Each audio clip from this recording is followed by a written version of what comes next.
The state would call Mary Higgins.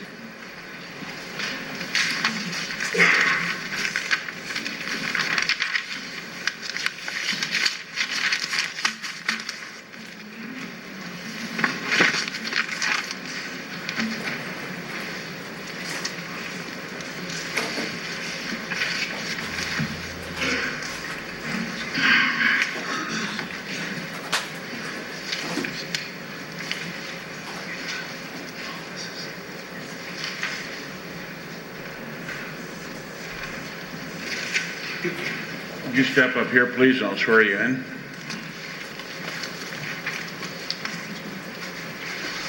Would you raise your right hand? Do you swear affirm to tell the truth, whole truth, and nothing but the truth? I do. Please proceed with the chair.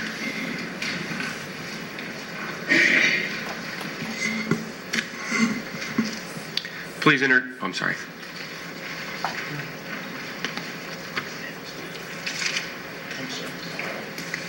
Okay, you may proceed. Thank you. Please introduce yourself to the jury. My name is Mary Higgins. And would you spell your last name for the record? Higgins. Ms. Higgins, where do you live? I live in Early, Iowa. Are you married? Yes, I am. Who's your husband? Mike Higgins. And what does he do for a living? We farm. How long have you been married? 30 years. Do you have any children? I have 4 children. Can you tell us their names and ages? Our oldest is Hannah. She's 29.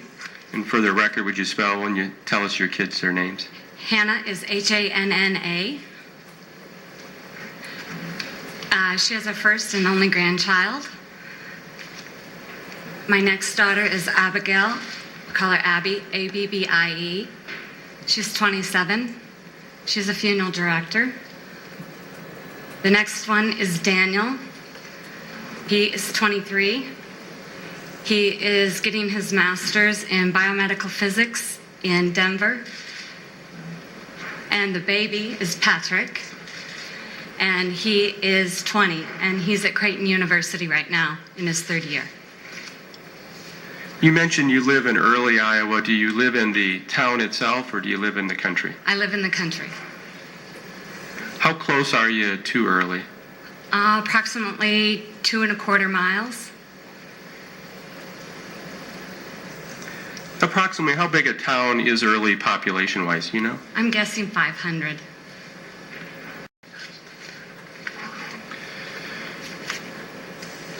On December 13, 2001, to give you a reference point, this is the date of the shooting in this case. Where were you that day or evening? I was in Des Moines. Was it a trip that you were planning to stay overnight? Yes, And did you talk to the defendant before you went to Des Moines about borrowing anything? I did. I needed to borrow a pair of blue leather Italian shoes. Was there a function you were going to? There was a Christmas cocktail party. And were your plans to be gone for the weekend? I believe we were coming home on either Saturday or the Sunday, following Sunday. And prior to December 13th, did you and the defendant talk about any planned trip she had? She had plans of going to Australia, but no, nothing. Did you know when she was leaving or anything? No.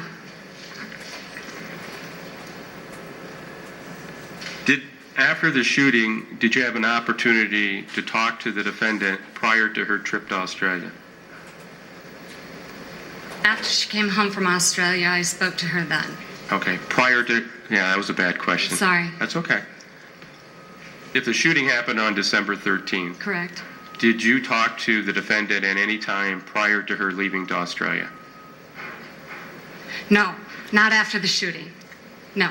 After she got back from Australia, did you have an opportunity to talk to her? Yes, I did. And do you know about when that would have been?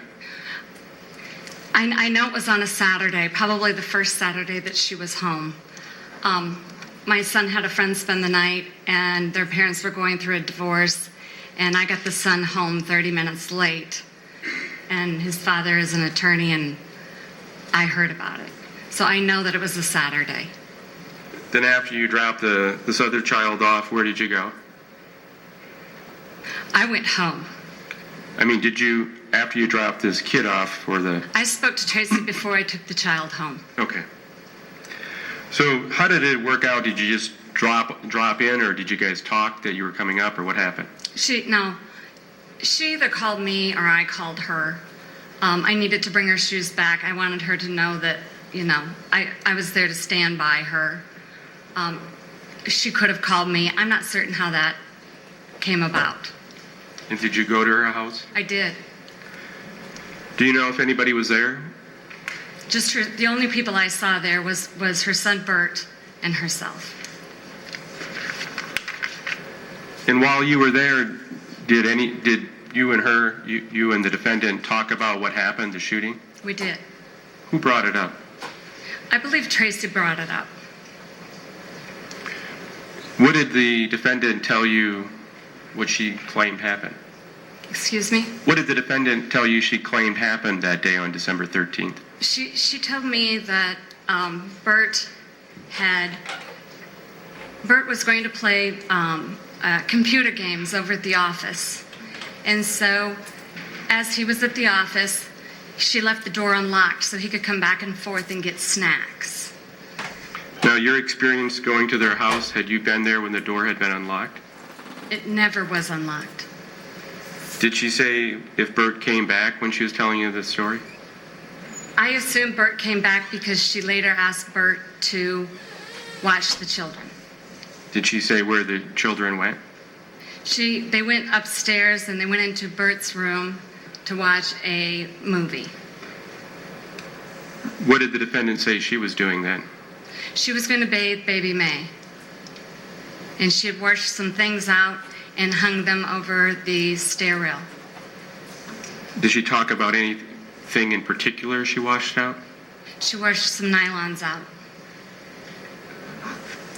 Now, the time you knew Tracy since she moved in 1998 to 2001, had you ever seen the defendant wear nylons? No, I have not.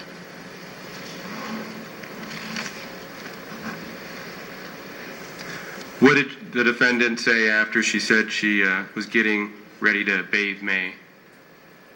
She told me that she heard noises downstairs, and it was completely dark downstairs. She thought it was her husband, Mike, and that he had returned home.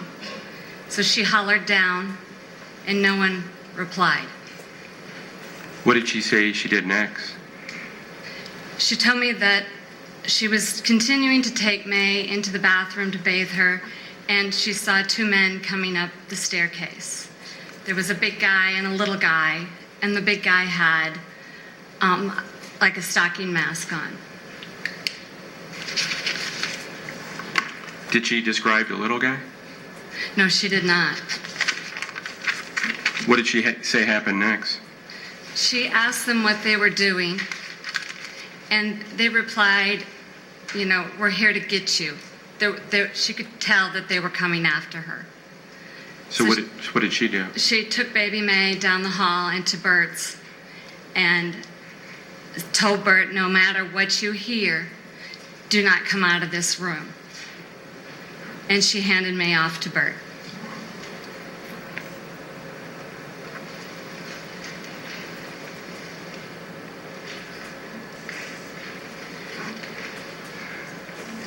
What happened? What did the defendant say happened after she handed May off to Bert?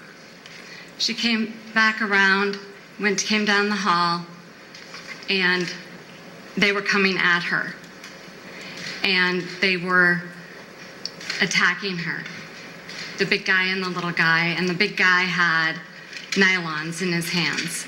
And he put them around her neck. There was a fight occurred. She lost her glasses. He put them around her neck, and he proceeded to choke her. And she told me he was so tall that when he choked her, she came off of her feet.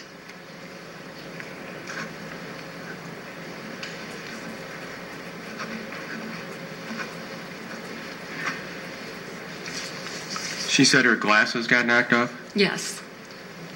I've When you've been around the defendant, did she normally wear glasses? I think I've always seen Tracy in glasses. What did she claim happened after the big guy had put the nylons around and lifted her up? She told me she passed out. What did she say happened next?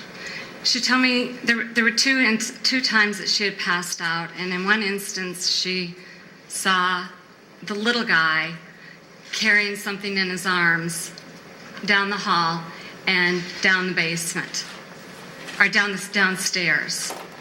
And she told me that must have been, or she thought in her head that was May in his arms. So what did she do? She told me it made her want to fight, and she got her way into the bedroom where the gun safe was. Did she tell you where the gun safe was in the bedroom? No, she did not. Did she say how she went to the gun safe? She did. She told me she got between the wall and the bed and wedged herself down in there, where then she said the gun safe was. What did she say she did next? She told me that she reached in and she punched the gun safe.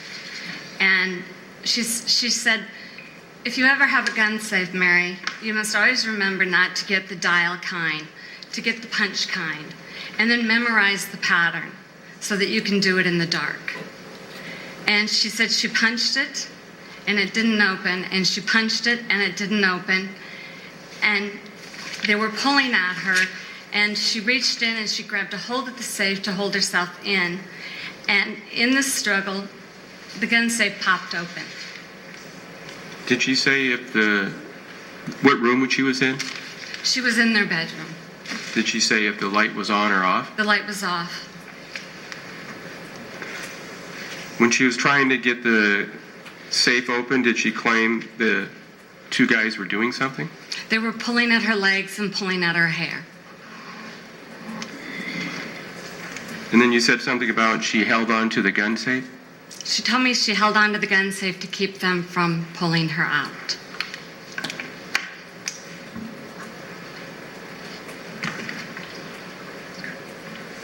May I approach her? May. Thank you. Thank you.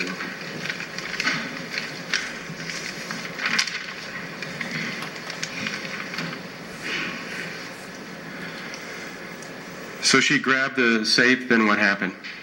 And the gun safe popped open. What did she say she did next? She reached in for a gun. And she went to fire the gun, and it wouldn't fire. And it wouldn't fire, and it wouldn't fire. And it upset her because the agreement was that if there was a gun in the gun safe, the safety was always to be off. And she said the safety wasn't off. So what did she claim she did next? She said she put that gun down and she reached in for another gun. And she said she just fired. And she told me she was so shocked because it was so loud and fire came out the end of the gun. But she said she just fired. Ms. Higgins, as she's describing this story to you, what's her demeanor like? I'm going to object, Your Honor. That calls for speculation.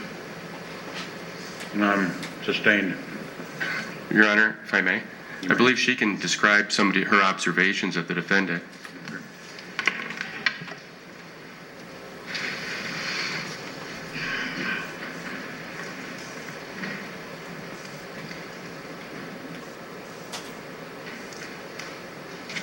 May I rephrase the question then, please? Sure, thank you. Ms. Higgins, when the defendant was telling you this story, what were your observations of how she was acting or appearing at that time? Like she was telling me her grocery list. She basically had no emotion to it.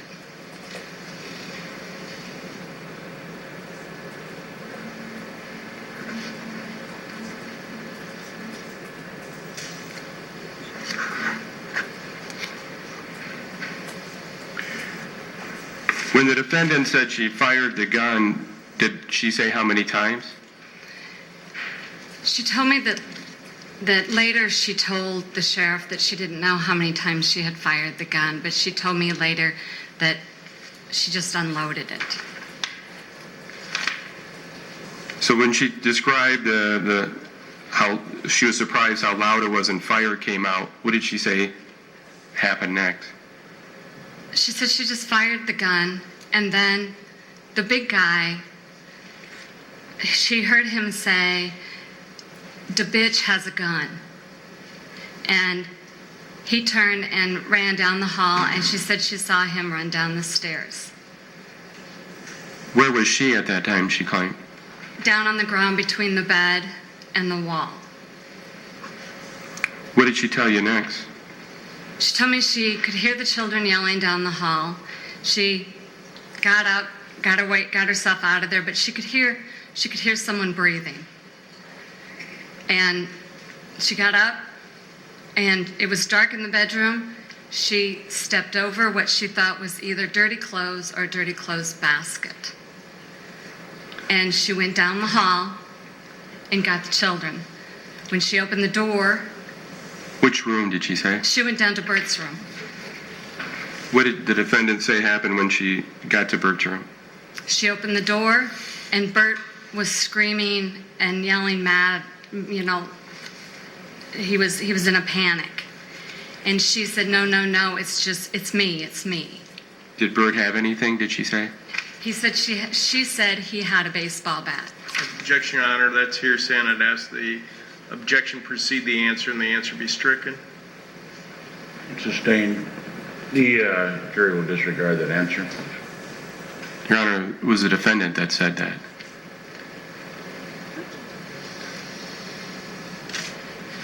That's correct. The objection is overruled.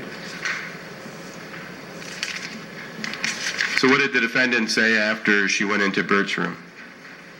She took the three children down the hall, and as they were going down the hall, there was a body there, and she told me that the body was moving, and she stood over him and said, "Stop moving, or either it was I'll blow your fucking brains out or I'll blow your head off." And she told me he continued to move, and she stood over him and she fired the gun until he quit moving. And then they proceeded down the stairs.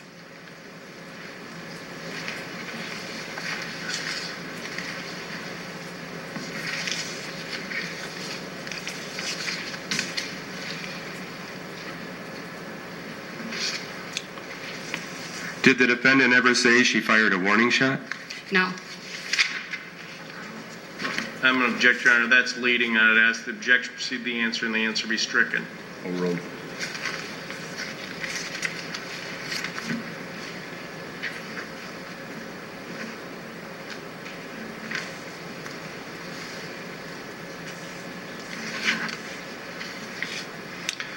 She said she took the kids where, I'm sorry? She took the kids, after she shot him again till he quit moving, she took the kids on down the staircase and into the kitchen. Did the defendant tell you if she had Bert do anything? She told me that she had Bert call 911.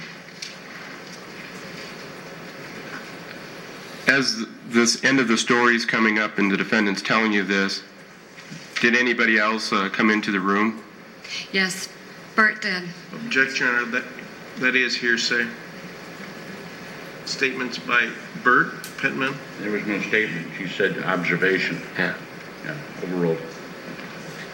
So the defendant's telling you the story in what room of her house? We're in the sunroom of her house. As you're in the sunroom, toward the end of the story, Bert came in? Bert's in. We're sitting at a table, and Bert comes in, and Bert's extremely agitated. When you say extremely agitated, tell us what you mean by that. He's upset. And Bert, in this agitated state, did he say anything? He did. He sat at the table. Go ahead. He sat at the table and he was upset. And his mother is telling me that she starts to tell me that she went back upstairs, but Bert jumps in and finishes it. After they'd come downstairs, she went back upstairs, and Bert jumps in on it, and Bert starts to hit his head on the table. Not to hurt himself, I didn't feel, but out of frustration. And he said, Objection, Your Honor. Hearsay. This would be an excited. Hang on a second.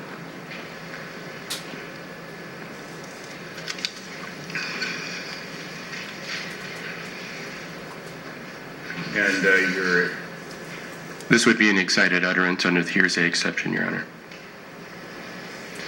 Judge, I don't believe it is. It clearly is used to prove the matter asserted, whatever she's going to testify to. That would be correct. The hearsay exception is allowed for the truth of the matter asserted. the objection is overruled. You may answer. When Bert was hitting his head against the table, what did he say? He said, "Why did you go up there? Why did you go back up there?" And he said, "You didn't have to shoot him. You didn't have to kill him." And he's hitting his head on the table, and Tracy just yells his name. And he gets up, and he's not crying. He's just upset. And he walks out of the sunroom and through the kitchen and into the next room.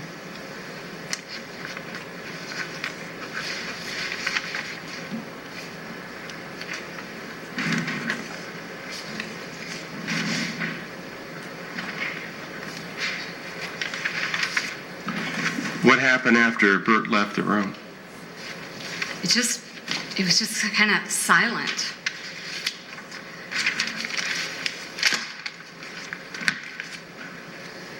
Was there any discussion, or did you ask any questions about items taken? I did. I asked her what was taken, what was in Dustin's car. What did the defendant say to that? She said that he took an old computer that was in Noah's bedroom. And it was the computer that she must have seen the little guy carrying. And she said that in the car, next to the computer, was a pink spiral notebook. Did the defendant say how she knew there was a pink spiral notebook? She told me that the police told her that it was there.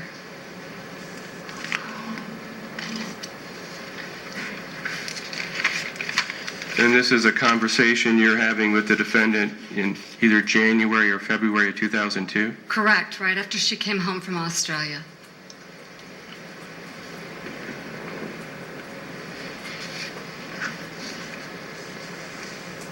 Did the defendant say if she knew what the contents of the pink spiral notebook were? She did.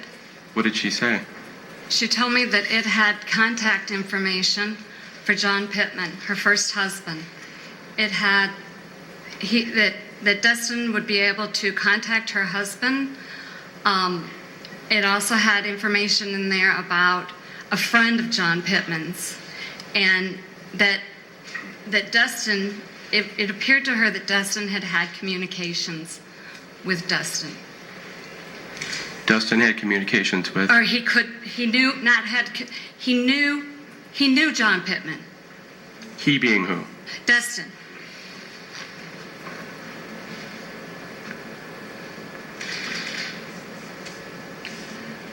During your friendship with the defendant, did she ever bring up Dr. Pittman's name? Yes. And did you guys have discussions about Dr. Pittman? Yes. From your observations, did it appear that she had a favorable outlook of Dr. Pittman? She did not like Dr. Pittman. And I'm going to object, Your Honor. That's speculation. Overruled.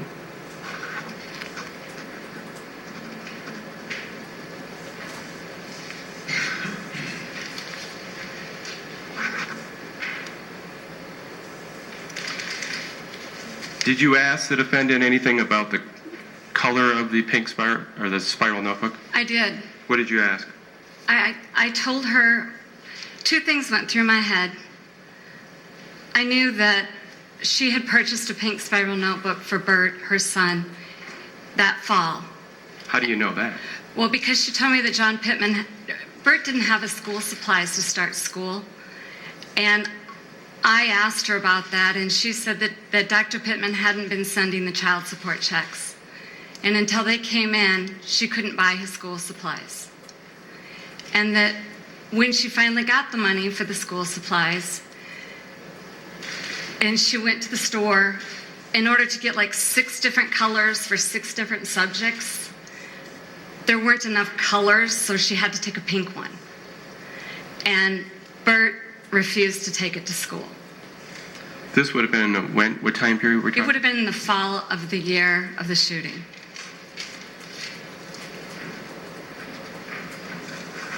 But I didn't say, I thought in my head, oh, he must have taken that notebook. So at the time, did you say anything to the defendant when she's telling you the story about the color? What did you say? I did.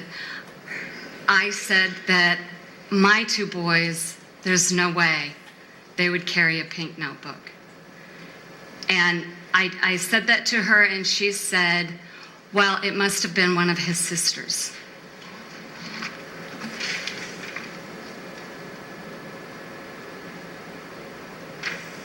Did she say anything about the pink spiral notebook would prove anything? It would prove that John Pittman did this. That's what she said. That's what she told me.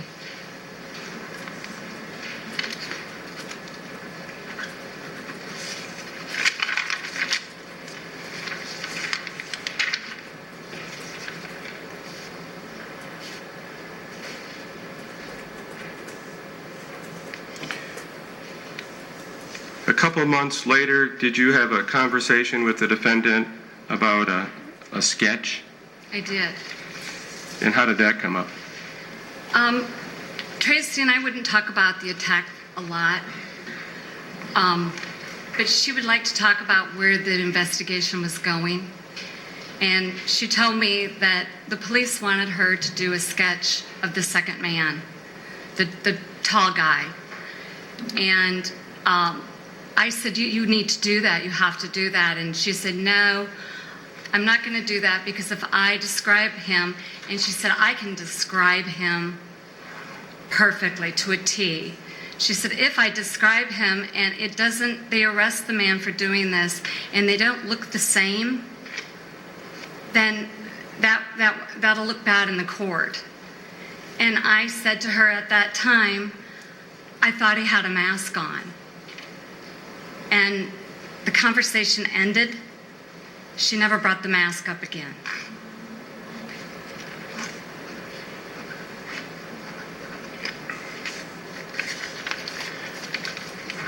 Ms. Higgins, you were interviewed by law enforcement Lieutenant Sesford on December 26, 2001.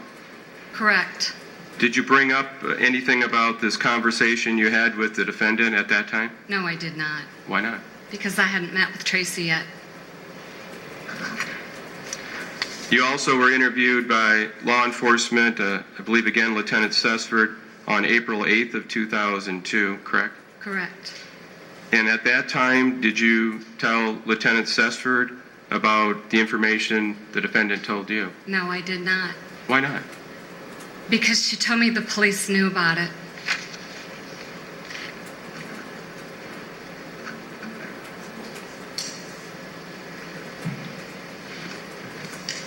During that interview on April 8th of 2002, did Lieutenant Sesford ever bring up anything about the pink spiral notebook? No, he did not.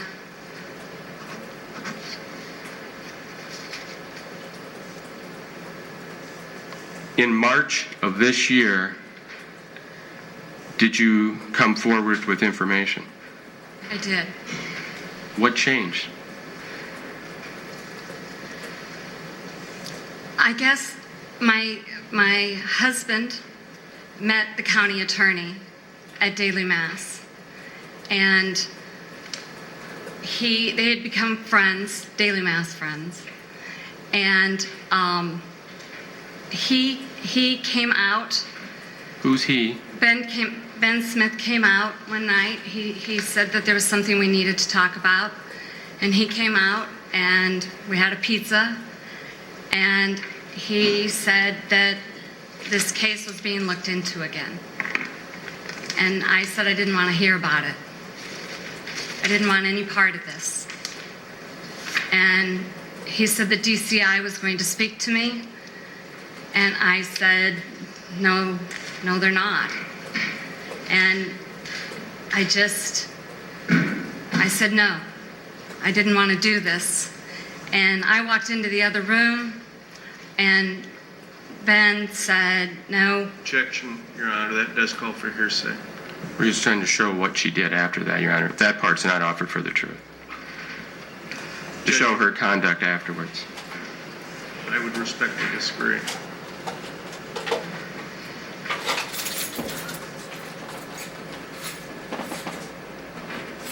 Could I have your approach, gentlemen?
Ladies and gentlemen, we're going to, a couple of matters that I need to discuss with the attorneys a little bit further, but we're going to take our mid-morning recess at this time.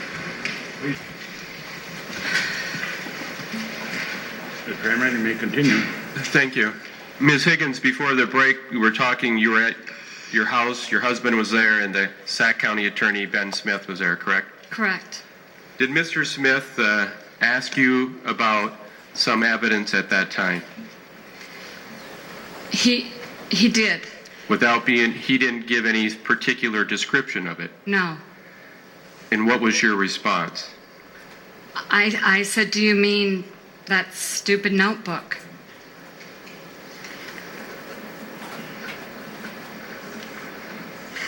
What was Mr. Smith's reaction? Not saying what he said, but just what you observed. The blood just drained from his face. I'd never seen anything like it before. And he just went to the ground and sat on my kitchen floor and leaned against the cupboards.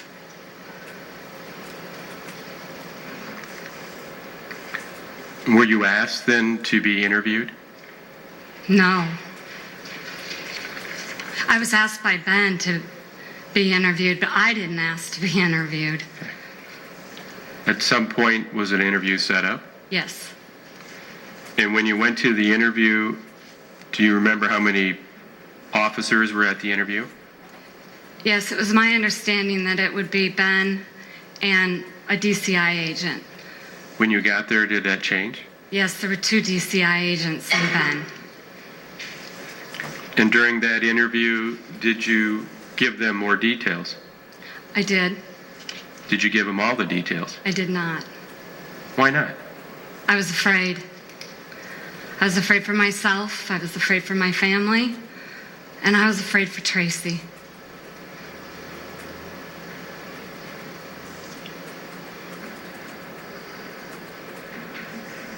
Why were you afraid for the defendant?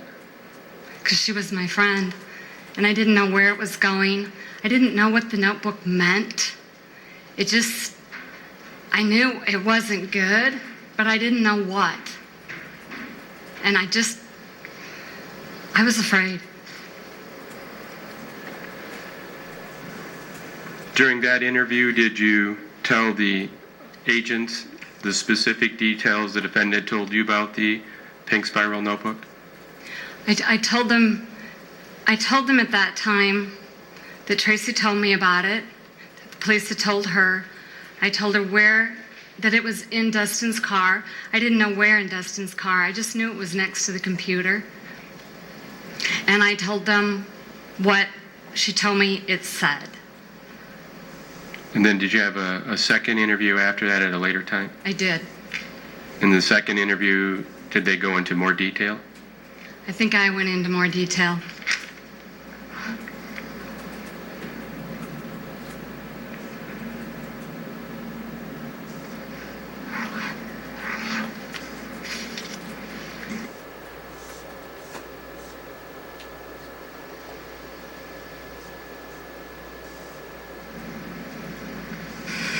No other questions, thank you. Cross-examination. Yes, Your Honor. How are you today, Ms. Hall? I'm good, thank you. In reviewing the government's file, it appears that you have... Speaker. Thank you. I'm sorry, Judge, excuse me. It appears that you've made a number of interviews to law enforcement. Is that correct? If you mean by law enforcement, DCI, yes. Okay, well, let's go through it. You did an interview with a Dennis Sesford on December 26th of 2001, is that correct? Correct. And it appears then you did a supplemental interview with Mr. Sesford on April 8th of 2002. Does that sound correct? That sounds correct, but I don't have a memory of that interview. Okay, and we'll get to that in a minute. But Okay. I'm just trying to establish Okay. who you've talked to. Is that fair? Yes, that's fair. That's Okay. correct. So you don't dispute that you talked to Dennis Sesford on April 8th of 2002 if there's a record of it, do you? No, I do not. Okay. You would have had an interview in March 30th of 2011 with Special Agent Velita, is that correct? That is correct. And did you have all the time that you needed to talk to him about what you knew and what you didn't know? Yes, I did. Okay. And then you did a recorded interview with Sheriff Ken McClure, Special Agent Velita, and Ben Smith, the Sac County Attorney, correct? Correct. Okay, and then my recollection is that you did one more interview, and that would be on October 4th of 2011, so about less than 30 days ago. Correct. Okay. And what have you done to prepare for your trial testimony today? I read through, I read through those interviews. And I'm sorry, the interviews, the 5 that we've talked about? yes. Okay. What else have you done? I've talked to Ben, I've talked to the attorneys. They told me to try to relax and just tell the truth. Okay. And you're going to do that today? I am. Okay. And you just finished testifying on direct examination that you were concerned about relaying information about the journal because you were concerned for yourself, Yes. your family, Yes. and Tracy. I assume you're talking about Tracy Richter. Correct. Okay.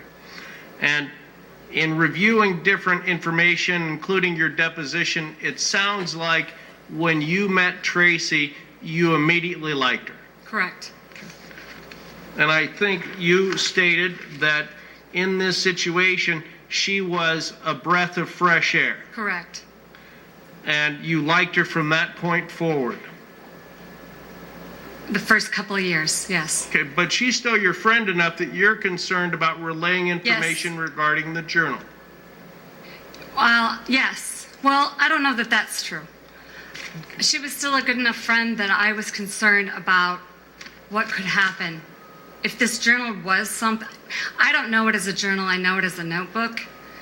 If this notebook was something, how would this affect Tracy? And so if I understand your testimony, Ms. Higgins, you've always been concerned about Tracy and her well-being.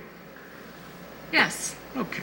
And in fact, your son you have a son about the age of Bert Pittman, Tracy's son, correct? a year older and a year younger. And do you believe that Tracy is a good mother? In the beginning, I felt that she was a good mother. And then as time progressed, you've got to understand, I've known Tracy almost 13 years. Sure. As time progressed, Go my ahead. feelings towards that changed.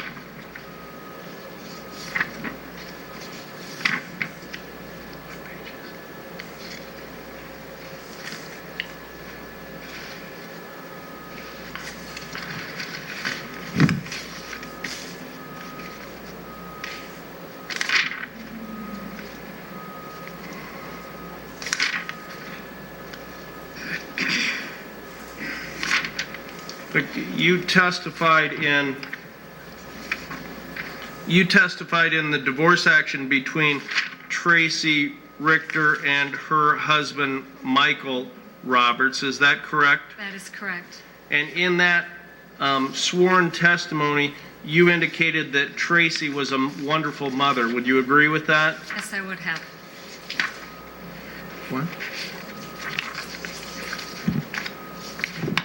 And in fact,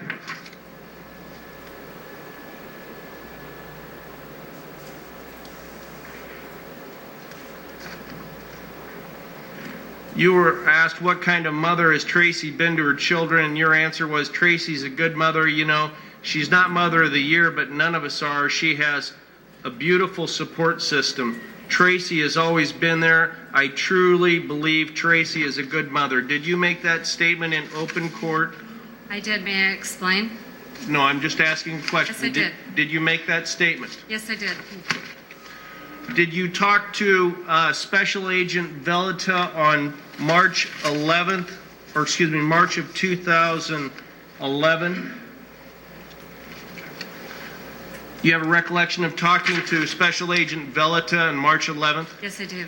And you were reluctant to talk to Special Agent Velita according to your direct examination, correct? Correct. And you, after talking with Mr. Smith, you didn't want to talk to DCI, but you did it only under duress. Is that fair? That's fair. Okay. And you testified already that you had enough time to talk to Special Agent Velita, correct? During that interview? Yes. Yes. And at about that time, you're worried about the journal coming out because you've already testified you don't know what could happen to Tracy. I wasn't worried about the journal coming up. Okay.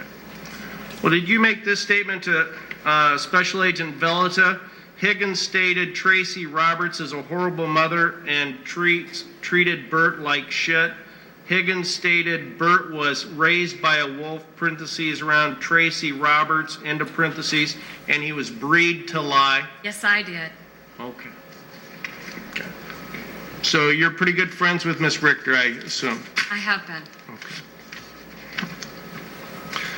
And let's go through your interviews. The first interview would have been December 26th of 2001. Correct.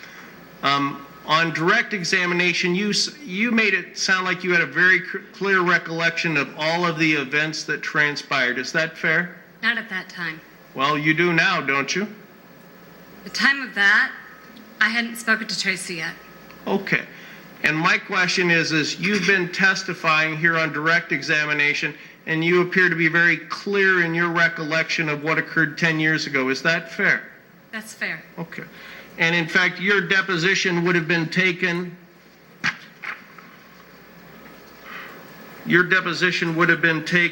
on October 10th of 2011. Do you remember that? Yes, I do. And when you were asked about when you specifically talked to Tracy about the alleged conversation where she told you what had occurred, you didn't know what month it was, did you? No, I probably didn't. But you have a specific recollection of it now? I do. Okay. We're talking about 13 years. 13 years? About 12 years that I've known Tracy. Okay. But my question is when you were on direct examination, we can't talk over each other with a court reporter, so I'm going to try not to interrupt you. I'd ask that you try not to interrupt me, all right? That's the deal. Okay. Your testimony to this jury was you have a specific recollection of talking to Tracy, including, but not limited to, that she allegedly told you about a black notebook. Or, excuse me, a pink notebook. Correct? You need to ask me that again because it wasn't a black notebook. May I hear that question again, please? Of course you can. Your testimony to this jury is that you have a specific recollection that Tracy, after she arrived back from Australia after the December 13th shooting, you have a specific recollection of her allegedly telling you about a pink notebook, correct? Correct. And in that discussion, who was present other than you and Tracy? Bert was not there the whole time. He came in for a short period of time and then left. And would you agree with me in your deposition that was taken on October 10th of 2011 when you were asked what the date was, you could not tell us what month that was, could you? No, probably not. In fact, you couldn't even tell us the year at that time that this conversation occurred, could you? Probably not. It would have been quite some time ago. Yes, it was quite some time ago, but you have a specific recollection of it now, correct? I was guessing 98, 99. I was assuming it was around in there. Okay. And your testimony, if I understand it, is you didn't talk to Tracy about this case, meaning the shooting, until after she arrived back from Australia. Correct. And can we agree that would have been either January or February of 2002?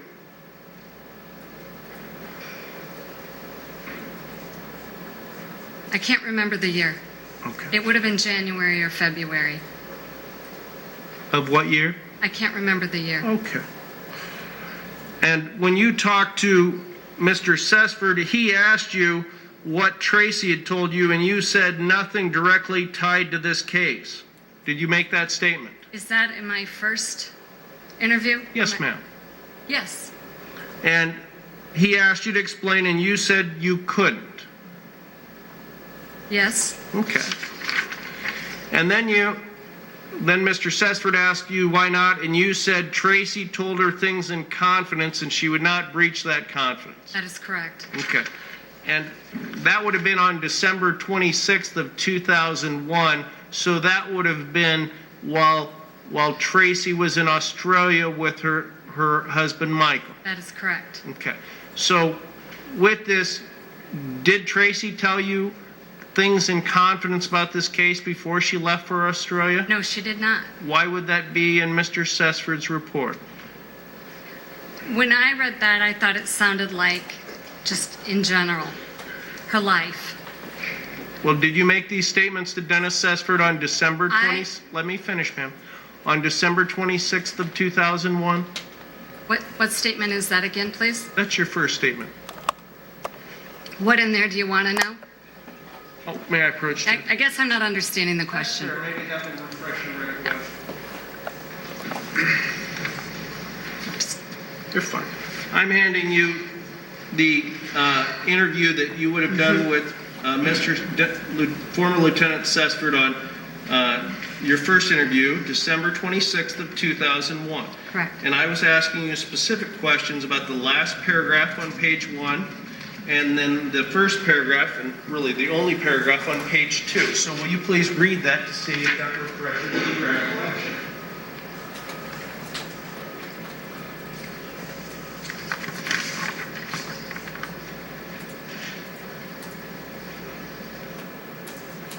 Yes, I made this statement. Okay, so you told former Lieutenant Sesford on December 26th of 2001, less than 2 weeks after the shooting, that Tracy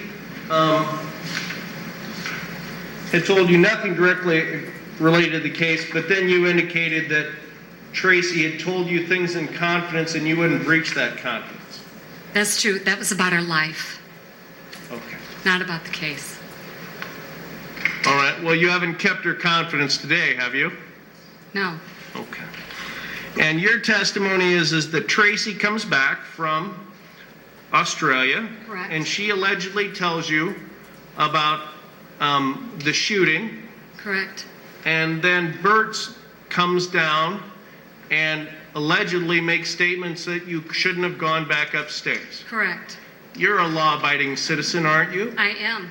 And my question to you is, why didn't you go to law enforcement after you heard this alleged conversation? That was easy because DCI was everywhere.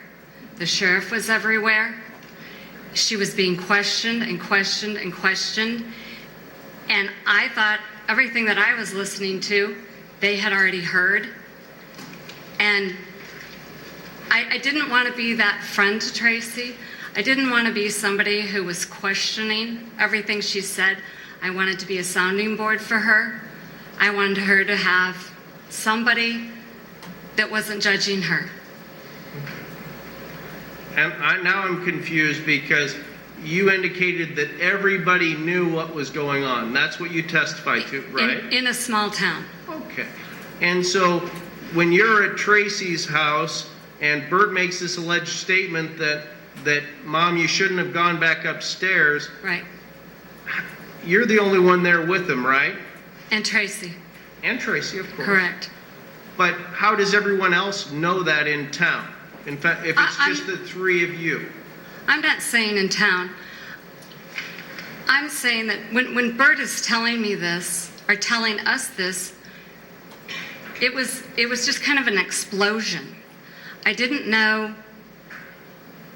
I tell you, it was all coming at me so fast and so furious, and I just didn't really understand what was going on. Okay. And you were talking about law enforcement. You have a second interview with Dennis Sesford on April 8th of 2002. Would you like, well, let me ask you some questions about it. This would have occurred where? Do you remember? I do not. Okay. You don't remember where you were interviewed? I don't remember the interview. Okay. Well, do you want to look at it before I ask you questions on Sure. it? Or have you already been shown it by the government? I've been shown it. Do you need it to refresh your Yes, I recollection? do. Okay. May I approach your honor? Yes.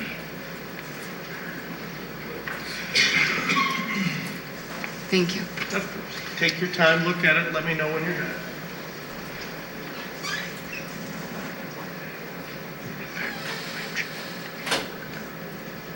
Of course we do. In fact, if you want, ma'am, you can just use that one and I'll Okay. use this one. Is that fair? That's a deal. Okay, thank you. How long did this interview last? And when I say this interview, I'm talking about the April 8th of 2002 interview. I have no idea, but by the looks of it, not very long. So you don't have any recollection of it? I do not.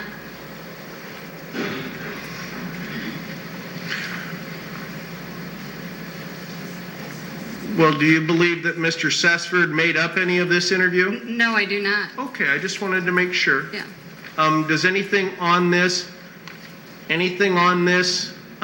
interview that you have, it's a 2-page interview, does anything look like you didn't make that statement? Because if those aren't your statements, I just want to know now. I believe they are. Okay, and was that a fair and accurate description of what you would have told Lieutenant Sesford on April 8th of 2002? I can't answer that because I don't know I have no memory of this interview. Okay. Well, and here's the disadvantage for me and the judge, the government, and the jury, Okay. is we weren't there. So go ahead and take another minute to look at that report. Okay. And if there's something you think you didn't say, let me know before I start asking you questions.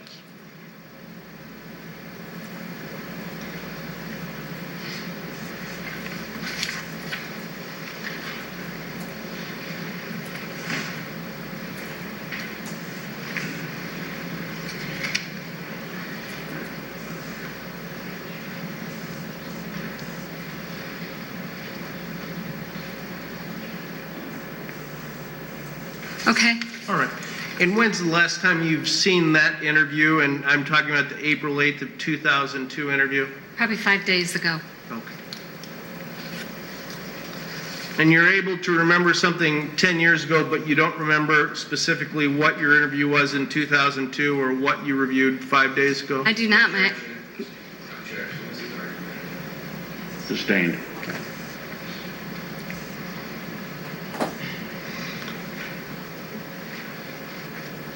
If Tracy Richter would have supposedly made the conversation that you've just told us about the shooting and Bert coming down, banging his head on the table. Correct. My question is, why didn't you tell Dennis Sesford about that in this interview?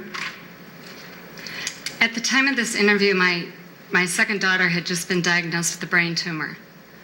And I truly believe that Tracy and the shooting, it was not the nucleus of my life.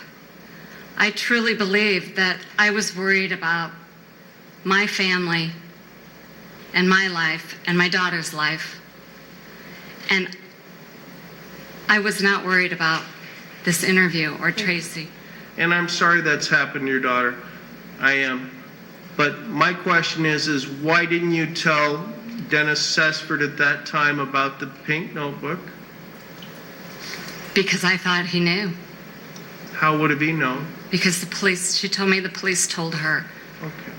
And would you agree that Robin Padgett also told you about a notebook in the year 2001 or 2002? I don't know that Robin told me. I know Tracy told me. Okay. So if Robin Padgett was to testify that she told you about a notebook in 2002 that was found at the scene, would she be wrong? What scene? The crime scene, or shortly after the shooting. You don't have a recollection of Robin Padgett telling you about a notebook shortly after the December 13th, 2001 shooting? The notebook in which Robin Padgett speaks of is a notebook that was found in Dustin's home. And how do you know that? Because Tracy told me about the notebook that was found in Dustin's home. Okay. Sometime after the attack. Okay. And I understand you had family issues with your daughter, but why didn't you tell Dennis Sesford any of that in your April 8th, 2002 interview? It just seemed like a benign fact. She told me that the police told her, so therefore, why would I tell her? Why would I tell them what they already know? Well, do you think that the police knew about Bert's alleged statements that Mom went back up the steps and shot Dustin again? That's not what he said. He didn't say Mom went up the steps and shot Dustin again. He said, why did you go back up?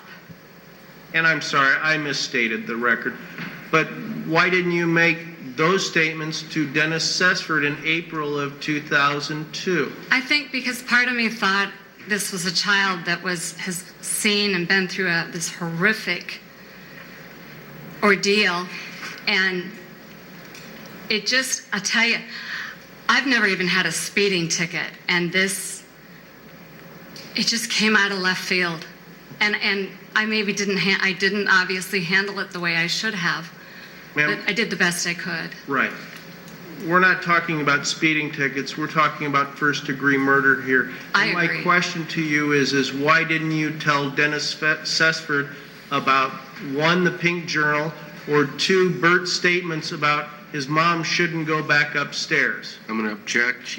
These have been asked and answered. In regard to the pink spiral notebook, the objection is sustained. It's been asked and answered. What was the rest of your question? Judge, the rest of my question was, why didn't you tell Dennis Sessford about Bert's alleged statements that, Mom, you shouldn't have gone back upstairs? And I would object because she just answered that question. It's been asked and answered. She's explaining about Bert being a child in horrific events. I think she's answered that question as well. Sustained.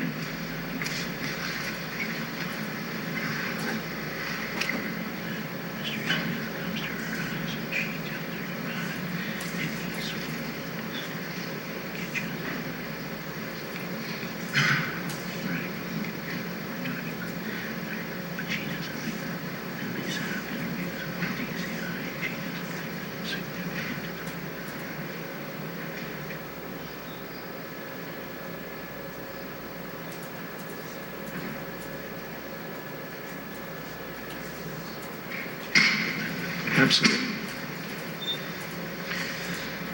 And in this April 8, 2002 interview, you indicate you thought Michael Roberts had something to do with the shooting, didn't you? I did. In fact, you were asking Tracy if she thought that Michael was involved. Yes, I did. Okay.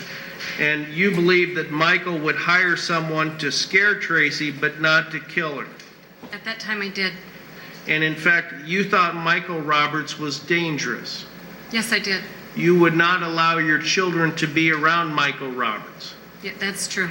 And was that because he shot at them one time in someone's backyard with a paintball gun? That and other things. Okay.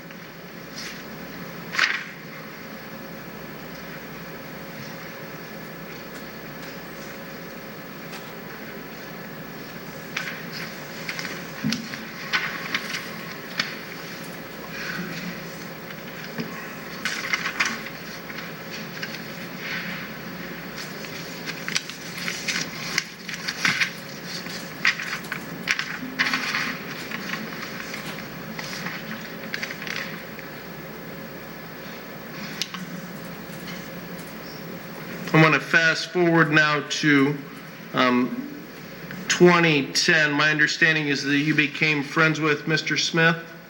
I didn't, my husband did. Okay. Would you describe your relationship with him as a acquaintance or a friendship? Kind of both. I knew him, and yet he was somebody that I would, maybe have a beer with or have a cup of coffee with if I saw him. Have you ever been involved in any political campaigns prior to helping Ben Smith with his campaign? Well, if you're calling involved, if you're speaking, putting signs out in my yard, which I believe you are, I put some signs out for Steve King one time. I didn't ask about Steve King. You asked me if I've ever been involved. Well, did you make telephone calls for Stephen King? No, I did not. Did you make telephone calls for Ben Smith? At the request of my husband.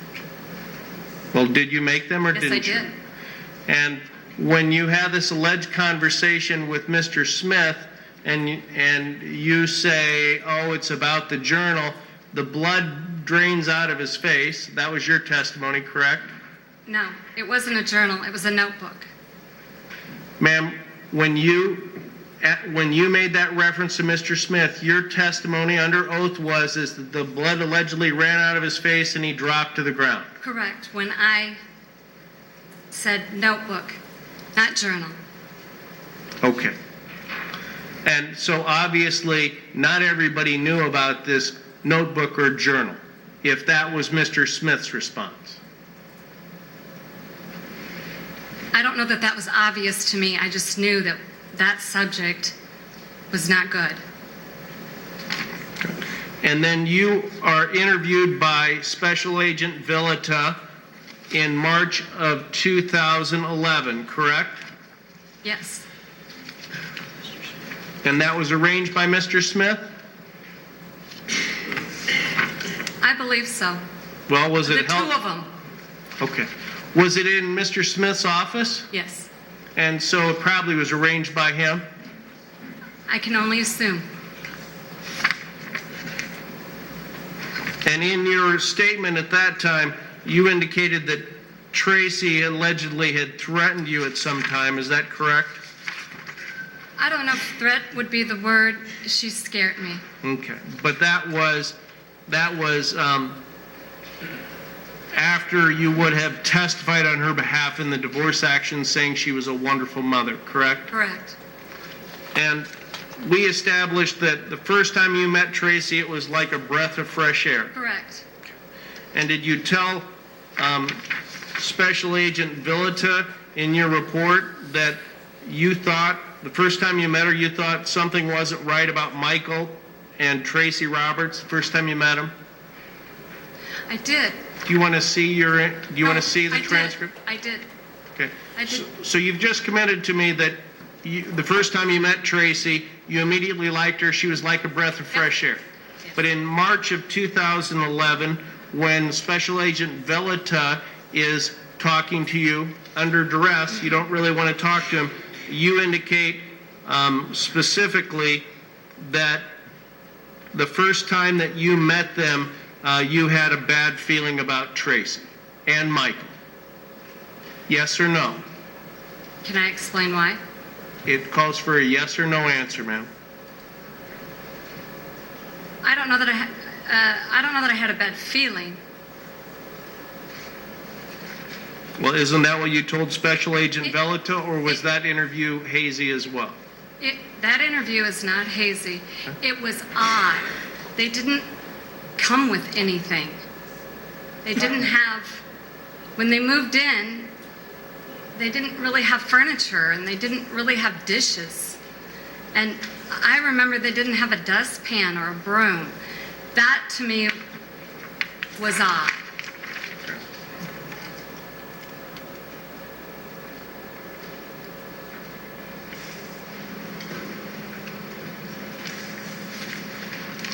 Ms. Higgins, you testified, you were very clear that Tracy Richter, when you had this alleged conversation in the early months of 2002, she was very clear that this was a pink notebook. That's what she told you, correct? A pink spiral notebook.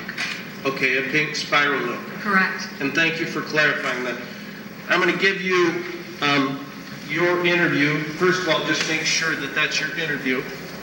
It is. Well, take your time and look through the whole document, please.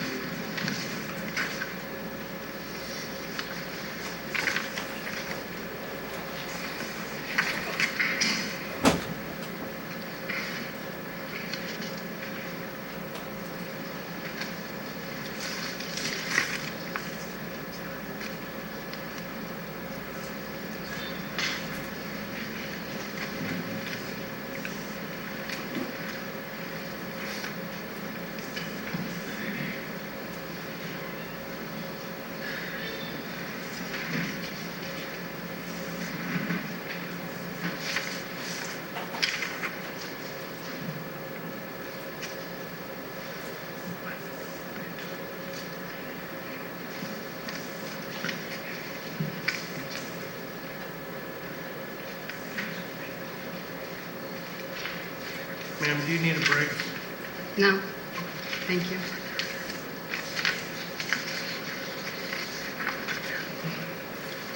Okay.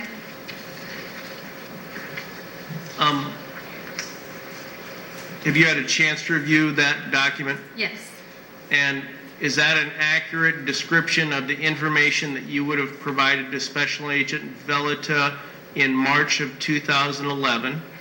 I have to believe it is. I'm Yes. just making sure I wasn't there. Yes.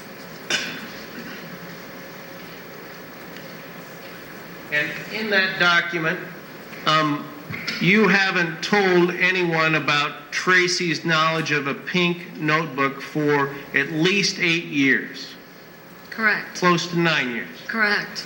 And you're clear that that's what Tracy told you? Absolutely. And you just had a chance to review that document again, correct? Yes.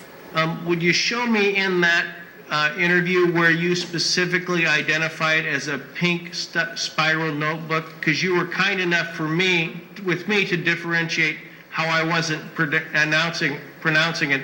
Show me where it says that it's a pink, let me finish, where it's a pink spiral notebook. I didn't. And is that because you didn't relay that information to him? It is. It is. I was protecting myself. Oh, and this was the same time you're protecting Tracy too, right? I think maybe. Well, you told me earlier that you were worried about yourself, your family, and Tracy. That's correct. But you described Tracy as a wolf who has taught her son to lie. As time progressed, that's what I saw. So you're not worried about Tracy in March of 2011, are you? I think I kind of was. But you don't identify it as a pink notebook in that. No, I did not. And we have the journal now. In that interview, it specifically indicates that there's pornography on the journal. That is a mistake. Tracy told me there was pornography on Dustin's computer. Well, I just asked you to review that document. Ma'am, let me finish. Okay. I asked you to review that document. I asked you if those were your statements, and you indicated that they were. Didn't you tell the jury that just a minute ago? I did. Okay. And so now what you're telling me is that the agent made a mistake or you made a mistake? No, I don't know which. But Tracy told me there was pornography, excuse me, on Dustin's computer that was in his basement. Would you agree that interview indicates that the notebook identifies pornography in the notebook? I believe it does. Okay. And is it your testimony that you believe that Tracy purchased that pink notebook for Dustin Weedy? No, I do not know. I don't know that. Well, you clearly remember that Tracy bought her son a pink notebook, correct? Correct. And you have a distinct recollection of that. Correct. So it's your testimony you don't know where the pink notebook came from that Dustin was signing off on. No, I do not. And you only met Dustin 2 times. Correct. And he gave you an odd feeling, correct? He said something. I don't know what he said, but it made me feel uncomfortable. And he was talking to himself. I don't know if he was talking to himself or speaking to me.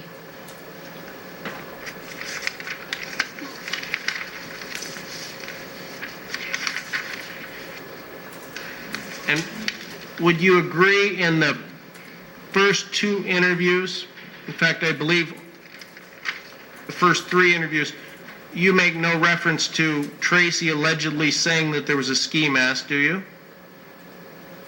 That one of the intruders supposedly had a ski mask? No. Did that just slip your mind? Well, as time progressed and she spoke of the attack, the ski mask was never part of her conversation anymore. Okay. And in reviewing that March of 2011 interview with Special Agent Villata, would you also agree with me that you made no statement to Special Agent Villata about Bert's alleged statements to his mom where just after he banged his head on the kitchen table? No, I did not.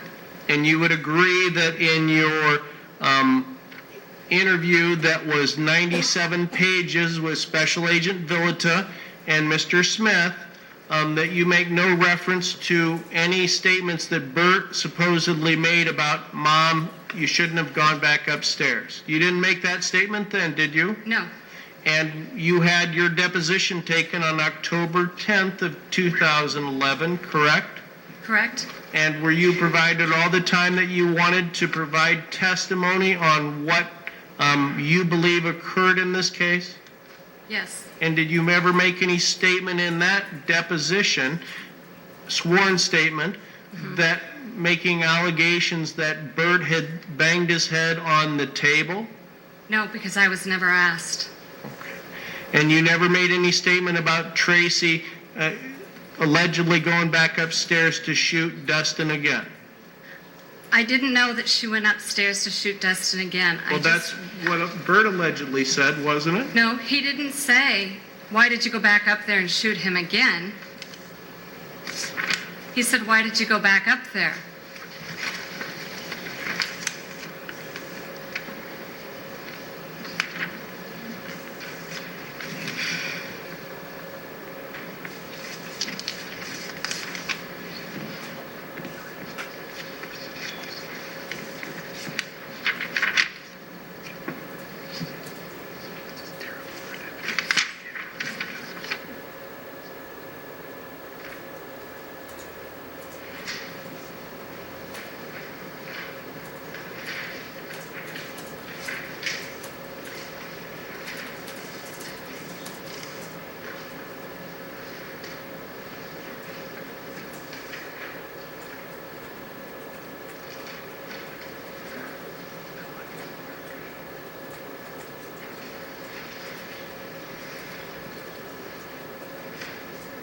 And Ms. Higgins, you were provided a copy of the journal prior to your July, it was at least transcribed on 14th of 2011. You were shown the journal prior to that interview, weren't you? By law enforcement or Mr. Smith? Before which interview? I was never shown the whole journal. You weren't provided any parts of the journal? I was shown the, I can't remember if it was 1 page or 2 page of the written part of the journal. Okay, and who showed you that? Mr. Smith and Trent. And that would be Trent Villata? Yes.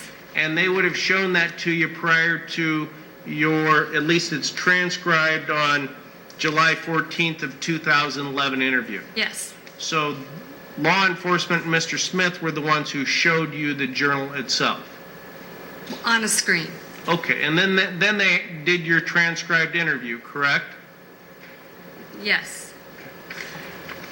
And it isn't until about this 70th page of this transcribed statement that you make reference to it being a pink journal. I probably wasn't asked until then. Okay. Well, did you, did they, when you were shown the pages, did they show you the front cover of the notebook? No, they did not. Did anyone tell you the color of the notebook? No. I told them that it was a pink notebook. I said, the next time I spoke to them, I said, I know what color the notebook was. And I said it was a pink notebook. Okay. And my question is, why didn't you tell that to Special Agent Villata in March of 2011 when you were able to clarify that there were supposedly 2 notebooks? I was still guarding myself. I was still afraid. It's my only answer. I was guarding myself, and I just could not. I couldn't grasp what was taking place. Well, sure you could. You saw Mr. Smith's response when you're talking about the journal. You're grasping what's taking place, correct? No. I'd never seen anything like that before.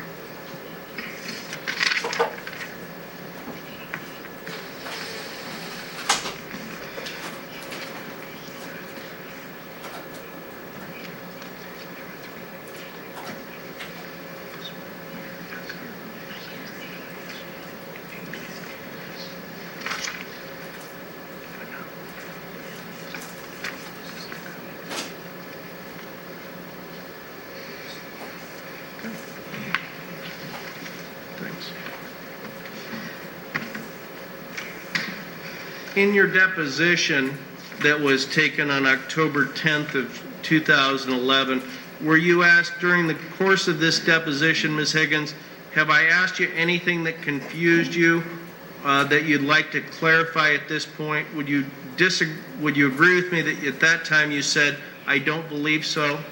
I agree with that.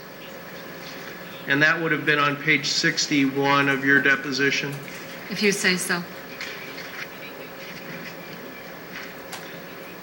on page 84, starting at line 21, you were asked the question, okay, and I just want to ask you again at this point, is there any questions I've asked you that have confused you or that you need to clarify? And your answer on the next page was,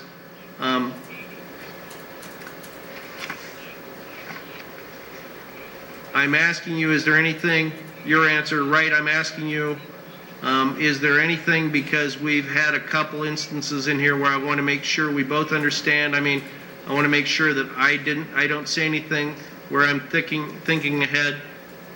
But then you were asked again, is there anything that I've asked you that's confusing you? And your answer was, not that I'm confused about.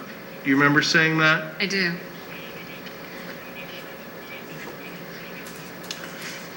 And at the conclusion of your deposition, at the bottom of page 99, Ms. Anderson asked you, and Ms. Higgins, if you think of anything that you anticipate testifying to at trial or that you haven't told me today, maybe a question I asked that you couldn't remember the answer to, if you think of those responses or of anything you anticipate testifying at trial, will you communicate that to Mr. Smith so that he may communicate that to me?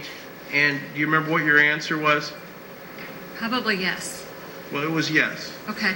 And so my question, Ms. Higgins, is why did you not alert Mr. Smith to the fact that you planned on testifying about Bert supposedly smacking his head on the table and making the statements to his mother? You're looking at someone who has never testified, other than in the child custody for Tracy. I had no idea what would come at me.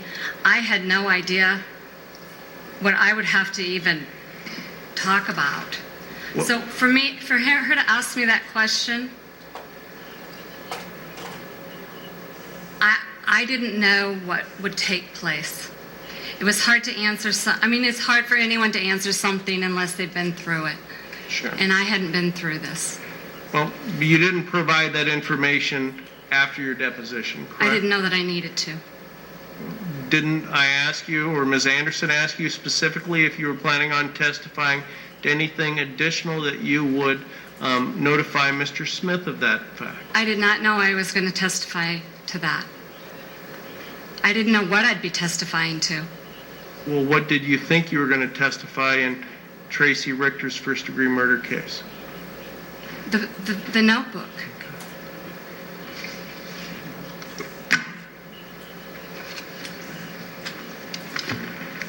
Judge, I can go on with additional questions, or Let's take our noon recess at this time. Ladies and gentlemen, we'll be in recess for 1 hour till 1 o'clock.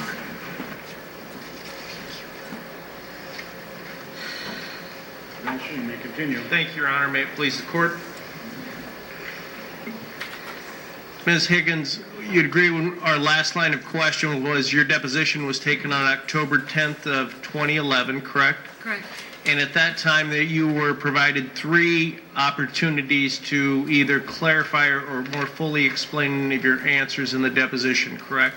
Correct. And you did not provide any information regarding Bert's alleged actions in a meeting that you had with Tracy and Bert. I was not asked any information. Well, Therefore, I did not provide any. well, ma'am, I can read the question back to you, but you were to supplement any additional testimony you planned on testifying at the time of trial. If you had that, to provide it to Mr. Smith, and then he'd provide it to me. Did you provide any additional information to Mr. Smith after your October 10th, 2011 deposition? Once again, I did not know what I'd be testifying to. Well, did you provide him that information or not? Yes.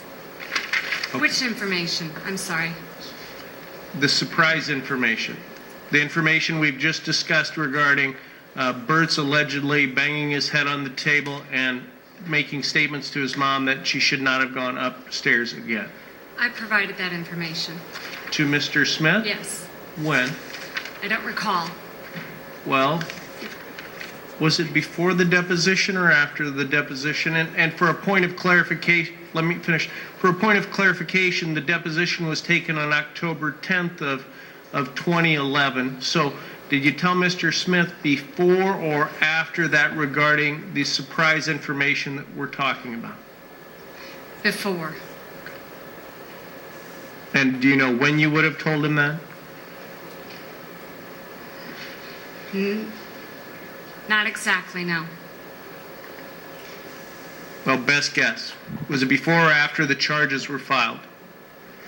I don't know when the charges were filed. Well, the charges were filed at the end of July of 2011. I believe it was probably before the charges. I don't recall. Okay. Well, was it before or after the 97-page interview with Special Agent Veleta and Mr. Smith? I don't recall. Did you make any reference to Bert's supposed statements in that 97-page interview? I don't recall. Well, do you want to look at it? All 97 pages? Well, do you have any, well, you were there, ma'am. Do you have any reason to disagree with me that you made no reference to that at your interview with Special Agent Veleta and Mr. Smith? I believe I don't have any reason to disagree with you. Okay. And you didn't make reference to it in the deposition, correct? I was not asked. We asked you if there was additional information that you planned on testifying, and you indicated none, correct? Once again, I did not know what I was going to be testifying to. Okay. I believe you provided in your previous interview that you believe that John Pittman was not paying his child support. Correct. Okay. If Mr. Pittman or Dr. Pittman was in here immediately prior to you, would you have any reason to dispute his statement that, in fact, he indicated that he was current on his child support? No.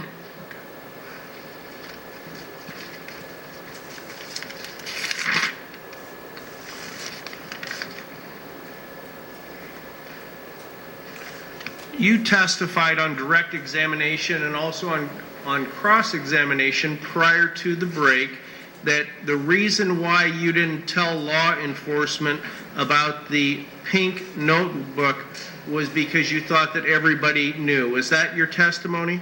I thought that the police knew. Okay. And you didn't talk to Dennis Sesford about that when you met with him in 2002? No, I did not. And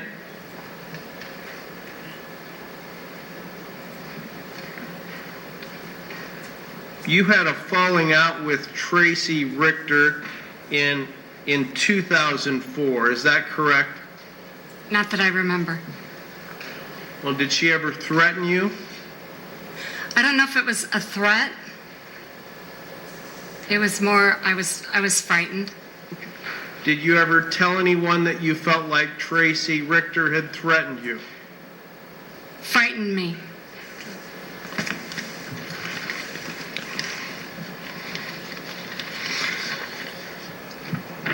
May I approach, Judge? May. Less than a month ago, you would have had a conversation with Special Agent Veleta, correct? Correct. Will you please review that document?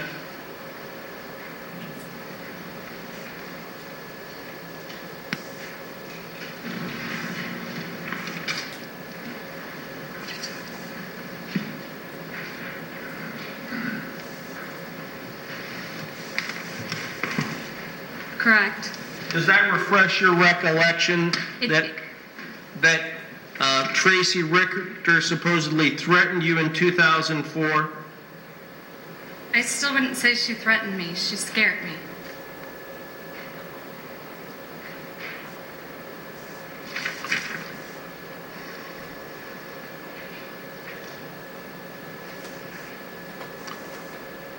Well, doesn't it say in here, I, meaning Trent Veleta, asked her if Tracy Richter had threatened her, and Higgins replied that Tracy threatens everyone. Did you say that? Yes. Okay, so had Tracy threatened you? Tracy scared me. Well, what does the report say? Well, the report says threatened, but Tracy scared me. How was it that Tracy Richter scared you? Her voice and her manner. Her voice and what? And her mien and the way she said it. It just, she told me that I needed to forget about the pink notebook. Okay. And it frightened me. The whole thing kind of. But Tracy could explode and then be calm. Okay. And it appears that in 2004, Richter, that would be Tracy, told Higgins, I assume that would be you, that she had told police, or she was going to tell the police that that there was a reference to the pink notebook at that time, correct? Correct. Okay, and was that the first time that there had been, that you made reference to a pink notebook? Well, the first time you made any reference to it being an actual pink notebook is in the 97-page interview in 2011 with Special Agent Villita and Mr. Smith, correct? Correct. Okay. And in 2004, there was a conversation between you and Tracy, and allegedly Tracy pointed her finger at Higgins and stated something to the effect of, "Don't tell anyone about the pink notebook." Did you make that statement to Special Agent Villita less than a month ago? Not those words, no. Okay, well, are they in quotation marks? Yes, but that's not exactly that's not what took place. So, was that when Tracy allegedly threatened you not to tell anybody about the pink notebook? She didn't threaten me, she scared me. Okay. In 2004, did Tracy scare you when she allegedly pointed her finger at you and said, "Don't tell anyone about the pink notebook"? She said I need to forget about the pink notebook. Well, did Special Agent Villita just get it wrong in his report then? He must have. Okay. And did you tell Special Agent Villita in your March of 2011 about Tracy supposedly scaring you or threatening you? No, I did not. Why not? It was just so much coming at me. I believe that interview was 3 hours long. Okay. And that would have given you more than enough time to tell them anything you needed to, correct? That and it would have overwhelmed me at the same time. Okay. But if you felt threatened by Tracy or scared in 2004, it's something you remembered less than a month ago, correct? Mm-hmm. Is that a yes? Yes. And my question is why didn't you tell them when you talked to Special Agent Villita in March of 2011, if you had 3 hours in an interview? Because we had discussed so many other things. And when you're interviewed in July of 2011 by Mr. Smith and Special Agent Villita, you didn't make any statements about the Burt reference, correct? About the what? About Burt's statement? No. Okay. And was that also overwhelming? It just, at the time, it seemed like it wasn't as important as everything else that everyone was asking me. And there were just so many questions coming at me that it was difficult. If you felt scared by Tracy telling you, don't talk about the notebook, why didn't you call police at that time? She did not say, "Don't talk about the notebook." She said, "You need to forget about the notebook."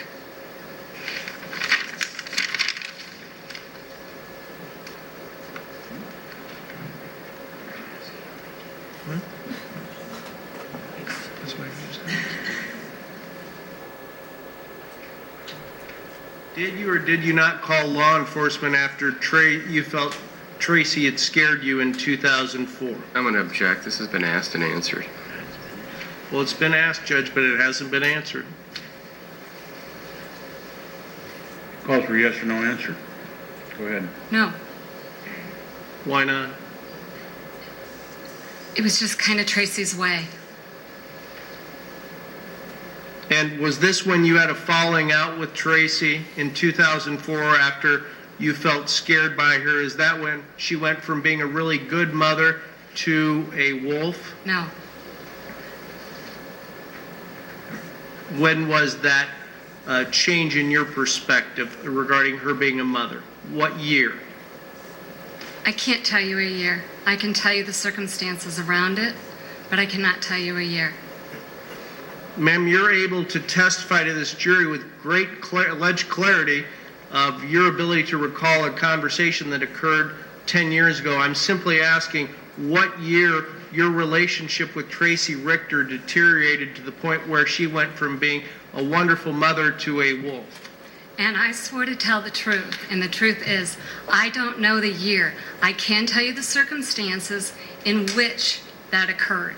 Ma'am, we weren't there, so I'm first trying to figure out what year it would have been for clarification. Objection. This has been asked and answered. And it is sustained. Let's move on.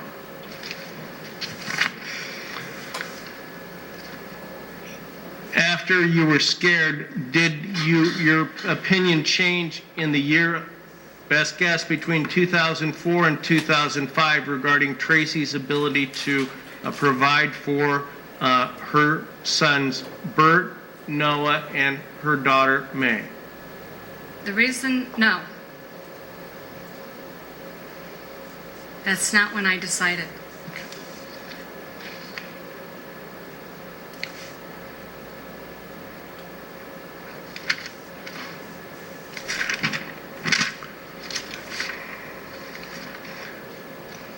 Did you had conflict with Michael Roberts? Obviously, you didn't want your children to be around him, correct? We established that before lunch? Correct. And that you thought Michael was dangerous? It depends on what level you're putting dangerous. Did you identify to law enforcement that you believed Michael Roberts was dangerous, yes or no? Yes. And I assume then you did not do anything socially with both Tracy, now Richter, Michael Roberts, yourself, and your husband. You didn't go out as foursomes, correct? No. Because of your conflict or dislike of Michael Roberts. Yes. And you go to different churches, is that correct? At times. Well, if you go to the same church as Tracy Richter, do you go to the same church as Tracy Richter? We go to the Catholic Church. She went to other churches, but yet she came back to the Catholic Church in our almost 13 years of knowing each other. So you can't tell me how many times you would have seen Tracy Richter dressed up because you were both housewives, correct? Correct. So you don't know the number of times that she would have worn pantyhose or not because you didn't do anything socially with her? I did things socially with her, but I could not tell you how many times she wore pantyhose.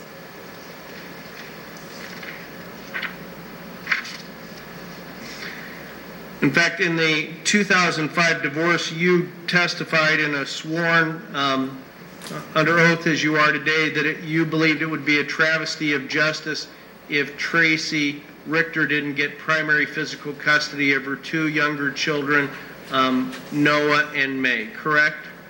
Yes or no? Correct.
I believe you have obviously a clear recollection of what Tracy Richter told you in the early months of 2002, correct? You That is just correct. testified to that. Mr. Bannister, when are you going to turn that on?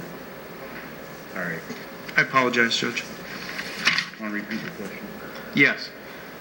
Ms. Higgins, on direct examination, you had a clear recollection of what Tracy Richter allegedly told you in January or February of 2002 about how the assault had occurred, correct? Correct. And in fact, you testified on direct examination that Tracy allegedly told you that she saw two strange men and she was asking what they were doing. Yes. Doesn't that seem odd to you that if two intruders would come into someone's house that you'd simply look at them and say, "What are you doing?" A lot of what Tracy told me seemed odd. Okay. And do you remember having your interview taken with Special Agent Villata and Mr. Smith where you described the this conversation that Tracy allegedly told you?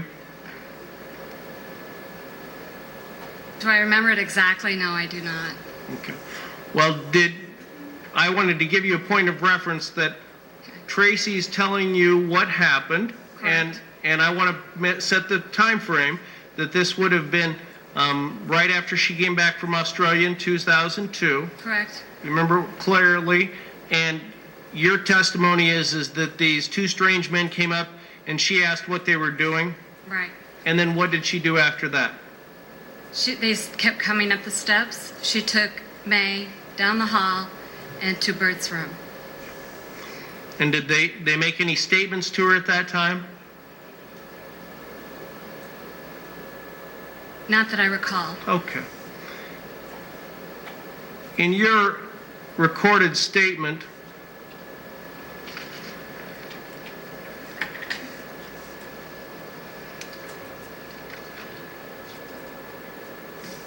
I'm handing you part of your transcribed statement, and this would be on page 46, thank you. And I'm going to ask you to start at line 24, and will you just read the green highlighted part into the record? Your Honor, I'm going to check. If he's doing to refresh her memory, she can read it to herself. If she doesn't remember what's being said, it's not, at this point, the state would object to being read out loud. Well, Judge, I'm having her look at it to show that for impeachment purposes, because what she just testified to is substantially different than what she's testifying to now. So I'm using for impeachment purposes, it's her own words. Well, why don't you allow her to refresh her recollection, then you can ask questions, and if it differs from what your belief is, then you can use it for impeachment. Okay. So what do you want me to do? I'd like you to read the green part for right now. Okay. Is that different than what you've just testified to this jury? It is. Okay. And what's different than what you told Special Agent Villata 3 months ago? That they said they were going to kill her.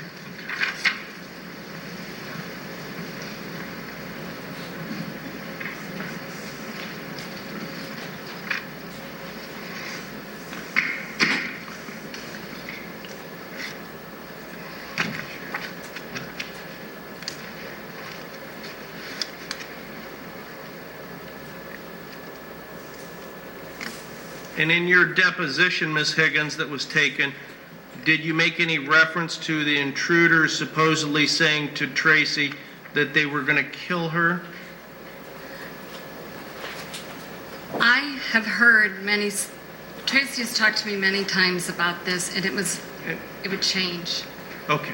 But my question, and maybe you didn't understand it, is in your deposition, did you make any reference to Tracy supposedly telling you that the intruders said they were going to kill her? She told me that later. She did not tell me that the intruders that I recall were going to kill her. Tracy told me later that she felt they were going to kill her and Noah and Bert, but they weren't going to kill May because May couldn't identify them. Okay. And I still don't think you've understood my question. In your deposition that was taken a month ago, less than a month ago, did you make the statement that Tracy had told you that the intruders said that they were going to kill her?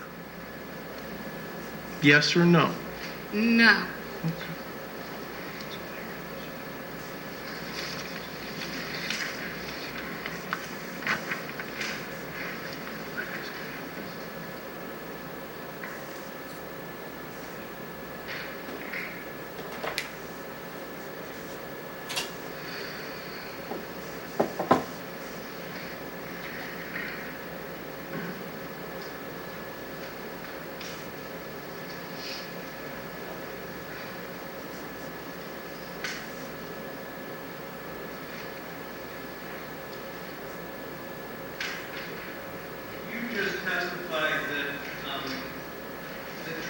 talked to you about the shooting many times, correct?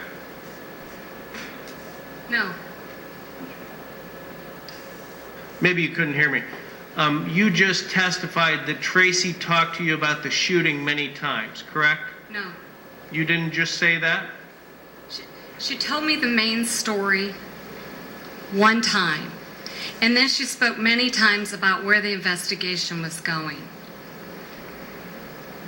There was just one time that she really told it from beginning to end. Yes. In your last interview with Special Agent Villita, did you make this statement? Additionally, Higgins stated she was running down the same route she always runs and saw a larger than normal rock laying on the ground. Underneath the rock was a note which said, "Demon be gone." The note also had numbers on it. Higgins stated the note was wet and ink began to run, so she didn't turn it into the police. Did you make that statement? Similar to that, yes. Did you make the statement or not? Not that exact statement. And then you were advised that by Special Agent Villita that if you felt threatened or intimidated, you should call the police. Were you running down a route and you saw a note under a rock? It wasn't under a rock. It was held down by a rock, and it was a route that I run every single day, and it was in my path.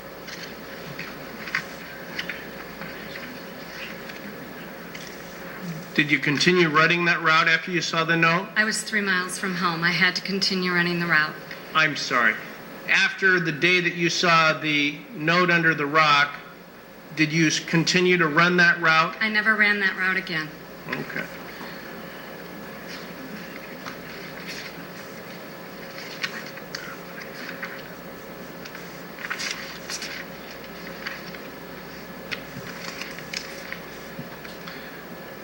And you don't have any firsthand evidence to establish that that Tracy allowed Dustin into her house on December 13th of 2001, do you? No, I do not. And you don't have any evidence to establish that he didn't break in there with another intruder? No, I do not. No further questions? Any redirect? Briefly. Ms. Higgins, you were told by the defendant about the pink spiral notebook when you talked to her after she got back from Australia? She told me about the pink spiral notebook. She's the one that raised it? She raised it. And did she tell you where it was? She told me it was located in Dustin's car next to the old computer. You were asked many questions about different reports, different interviews, but as you sat here today and told the jury what you remember, are you making this up because you got an axe to grind? Objection, Your Honor. Leading, it's argumentative, self-serving, and it's their own witness. If I may respond. Objection overruled. You may answer. Ask me the question again, please. Sure. As you're sitting here today, you were asked several questions on cross-examination about different things you remember as far as dates, as far as what was said at different times. The testimony you gave to us today in the courtroom, is that the truth, or are you making it up because you have some axe to grind against Tracy? Same objection, Judge. Same ruling. Go ahead and answer. It's the truth. I don't have an axe to grind. And no one can take that truth away.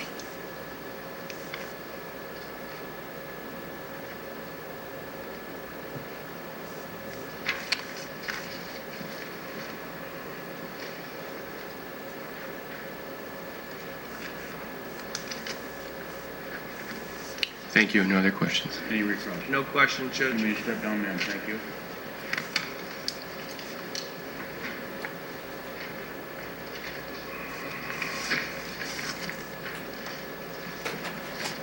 Next witness. The state would call Dr. Carroll to the stand.